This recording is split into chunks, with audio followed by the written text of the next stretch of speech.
Hello, everyone. Good morning. I'm Manan Bhatia, Associate Director of Services here at Trigalix. Welcome you all to the webinar today, Content Marketing for Technology, Technical Products. Thanks for taking the time to join us today for this webinar, and I'll go right in and start. The whole premise of sort of doing this webinar was to touch upon some basics of uh, storytelling, how B2B or large technology products are marketed, some templates that I'm going to quickly walk you through, and takeaways. All right. So why am I talking about storytelling? Storytelling, usually when you think about that, you think about, these large B2C campaigns that involve brand storytelling and, other such creative initiatives. But storytelling is really important even when we look at B2B or technical marketing. And why I say so is because uh, only a few people understand complex technologies. While they might have expertise in their own area of technology, but not everyone understands this completely. Also, it's very difficult to differentiate the benefits of one technology over another. The other important aspect here to look at is that there are already a lot of messages out there. There are, as the slide suggests, there are in 60 seconds there are about 700K plus Google searches. In a day, an average person processes over 100K digital words in a day, and in an year there are over 5.3 trillion ads served. Well, there are multiple studies which have published here that talk about such things. What that means is that it's not just about dishing content or volume of content. It's about bringing the craft and creative back into what you put out there and make sure that that's high quality. So what is storytelling with respect to, in general, what it is and how it applies to what we are talking today. Stories in general, this sort of goes back to elementary English classes here, but storytelling or stories are anything which have a beginning, a middle, and an end. They largely revolve around the 5 Ws of, journalistic writing, and they have a central idea or a protagonist, and they're relevant, compelling, educational, and persuasive. So they, push you to act towards something. Now, how to do this, we'll get in a bit. But the first important step is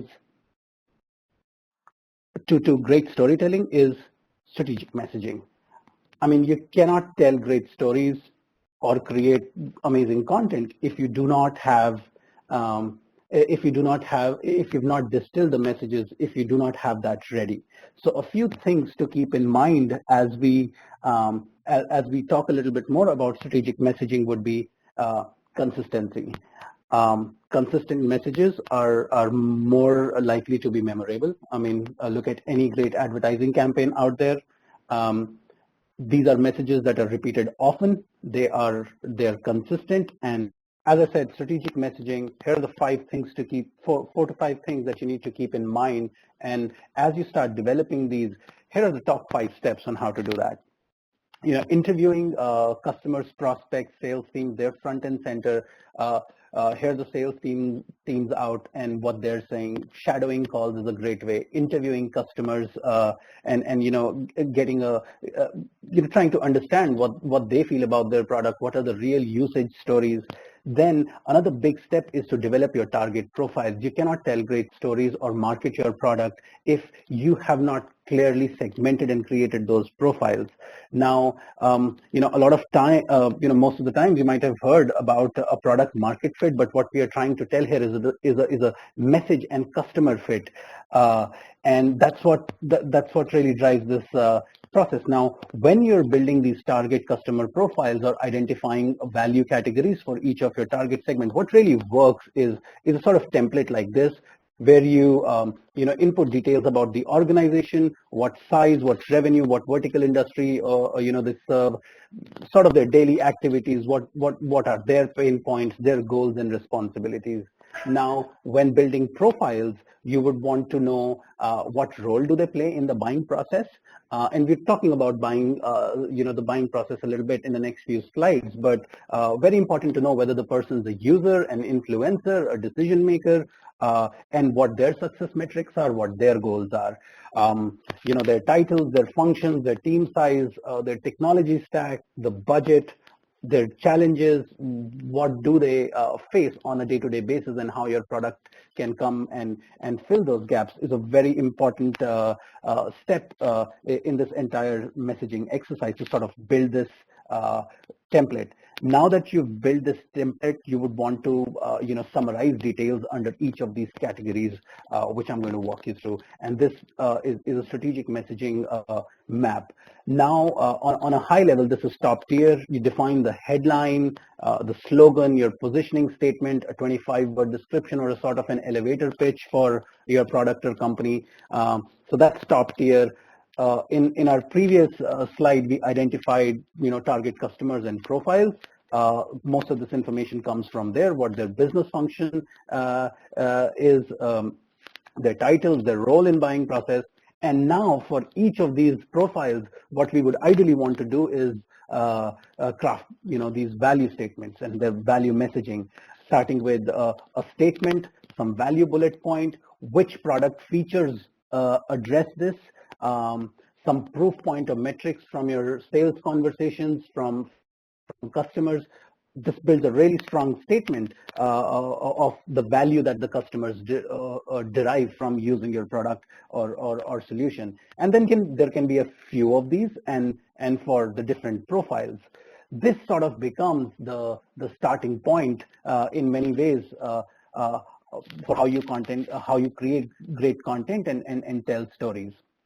Once we have this in place, you'd want to what you've basically understood is who your influencers are, who your decision makers are, what their pain points are, and how to talk to them. And obviously some product messaging on how you address those things. Now, while planning content, that's the next big step, or rather creating content, planning content is the next big step once you've figured out your messaging.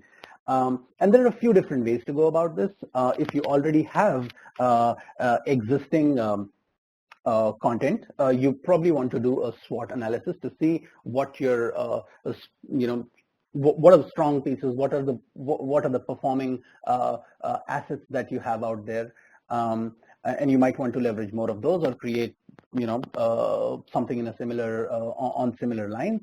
Weaknesses to be fixed, opportunities, they're just strengths hiding, and you can really, an honest assessment of what we have, what we don't have.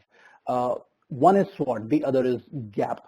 And let me, sort of go through some of those here. There are a few different ways. There are many models out there that can be followed while doing this. There's one from HubSpot. There's something that we use internally, and this sort of changes from customer to customer and industry to industry. But largely the model is the same. You're looking at either an interest model or a buying model, which could be an IDA, which is awareness, interest, desire, action, or more popular awareness, consideration, closure, and action. What we see here. Other cool ways to do this is to see on a sort of a quadrant basis how where you're looking at rational qualities to emotional, whether you're looking at from awareness to purchase. So largely the same. It's just a representation that is different. Now, if you have existing content, you might want to use a similar template to fill out and see where you stand. You might have, a couple of videos, a few, articles out there, maybe some infographics, guides, data sheets, white papers, whatnot. But a lot of times what, we see our customers talk to us about are, not having enough user-generated content, and it's even more important to look at this now in this very ages, because we have a lot more freedom to choose the content that we consume. We search for it, and we make our mind about what we really want to see. And that's where user-generated content comes into play. That's where advocacy comes into play. That's where some of the key opinion leaders and how you build a program around that comes into play. So this model sort of would expose where you stand. You can do this. Uh, you know, you can look within and see what you have and what you do not have. You can also use a similar model to compare with some of your core top competitors and see what kind of content they're using versus what you have, and sort of where the gaps are. It helps you do that. Now, once you have a sense of what you have and you've already defined your messaging, it helps to start with some goals. And these should largely be done based on the lifestyle, the customer life cycle, or the buying process stages. You could look at whether you're wanting to reach to existing or new customers. You want people to act, that audiences interacting with you, and you want them to interact more and act to generate leads, to capture them and to nurture them. They're already in the funnel, and you want to take them, you want to push them and convert those leads to sales, and then finally engage when the sales is complete. A quick example here would be that some smart objectives that are measurable and are clearly defined, that hey, you would want to reach to X percentage of people in this year or a quarter. You probably want to increase your reduce your cost per lead, or increase the traffic that you're getting from a particular channel. Generate more leads is often a great way to sort of look at this stage.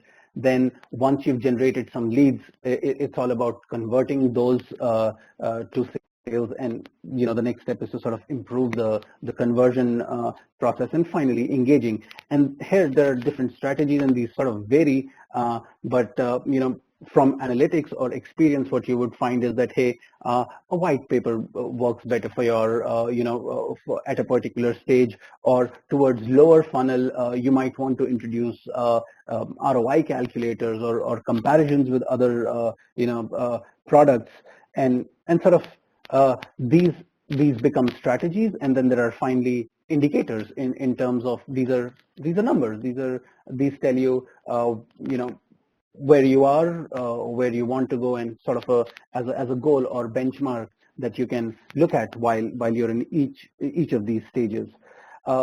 When you've sort of planned what the stages or the high level goals are, and you have all of this material that you've created in terms of where you stand, what the current content gaps are, it helps to a typical template or that we look at is a content calendar, and this varies. Again, there is no exact way to doing this, but in simplest of terms, what you'd want to do is that hey, here are a few pieces of content that you need to create. You sort of plan those out in terms of when to create, when to sort of design those, publish those, and then comes distribution, which could be through social media, through your own website, through your channels, email offers, and email campaigns and nurturing. So this sort of becomes a template that you can use to track your content creation initiatives. Now, some high-level takeaways that we're looking at here. While there is enough material published out there, and most of there are many studies out there that talk about what content pieces to create, the state of product marketing or the state of content marketing. There's enough information out there, but especially when we talk about technical products, it's very important to look at the funnel, or rather the buying cycle, and sort of align your content to that. In addition to that, definitely curate, use user-generated content. There is no better validation than that. Must share content from execs or senior leadership, even employees.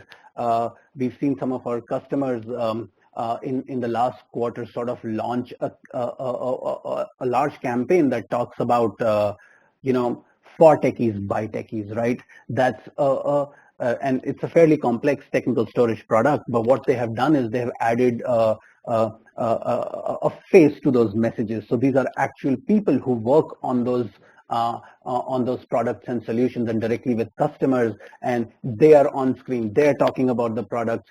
And while the content is fairly technical, it's just making it more personal and human. And you know, that's a takeaway for some of the things that you might want to do you know, for your own products and solutions. The other thing that we've seen is that, you know, technical products or technical content does not have to be boring. And since the messaging is complex, you might want to simplify your stories, tell short stories, you know, give smaller chunks of information to people so that, you know, those messages become memorable. And less is more. You know, going bite size or sort of giving them smaller assets. I mean, there is obviously value to reading a 40-pager, you know, white paper, but imagine the same paper sort of repurposed into many different smaller assets that can be pushed, you know, at a set frequency or through email. You know, we do this with our customers all the time, that you take an existing large piece of content and sort of create many different shorter versions. It could be an article, it could be many different blog posts that come out at set frequency. There is opportunity for social messages, to create animated GIFs, to create just simple images or one-pagers that get distributed. So, you know, again, bite-sized or snackable assets are great when it comes to technical marketing. And finally, at the end, experiment. You know, you might have a budget and you might want to use it really well, but what we tell most of our customers at times, and, you know, do this in-house as well, is to take out at least 10%, or, you know, whatever is okay, you know, for you and works for you, or maybe take out 10% of your budget to try out new things. Experiment, you know, maybe create whatever you've been talking so far, maybe create animations for those, add interactivity to your content, and then test and measure and repeat. And there is no better way to sort of figuring out what works for you and what doesn't. That sort of brings us to the end of, I know a lot got covered and there were a few technical glitches, sorry about that, but you know, this largely is what it is, to sort of to tell great stories and to market your technical products in a simple way. Some steps that you need to go through are building, you know, strategic messaging, and then using some of the templates, and then there are many variations of those to distill those messages, and finally come up with themes for campaigns and content, and create those and keep testing. Now, now that we've sort of covered, you know, what I wanted to present today, we at Regalix use OSET, and, you know, I'd like to sort of walk you through why we do this. Is because it's built for and by technical marketers. We personally use OSET with our customers because it's easy to set up. It's just simple. Anyone, whether it's an individual or a company, could set this up. There are powerful authoring tools. There's lead capture. It's always on. It's mobile, and you know, you get great dashboards inside dashboards, and you know, largely the team at OSET gets it. They've sort of figured this out, and that's what we love about the platform. Some of the things that I mentioned around you know, marketing and how to sort of work with your sales team, there are these two important tracks to keep in mind when it comes to marketing. OSET sort of helps create, distribute, and measure content rapidly. There are many different forms and formats of content available, whether it's demos, walkthroughs, guides, checklists, pathfinders, you name it, they have it. And on a sales side, and this sort of relates to some of the things that we spoke about early on regarding messaging, is it helps keep your sales teams up to date. If you figure out your messaging, there are playbooks with bite-sized content that your teams can consume, across the world and in many different languages to sort of give it their 100 when they're talking to their customers and they have the latest content available at their fingertips. And with that, we sort of come to the end of this webinar. Please do visit oset.io to start your free trial today and look at some of the great content that's out there. Thank you for attending this webinar. More power to you guys. Thanks.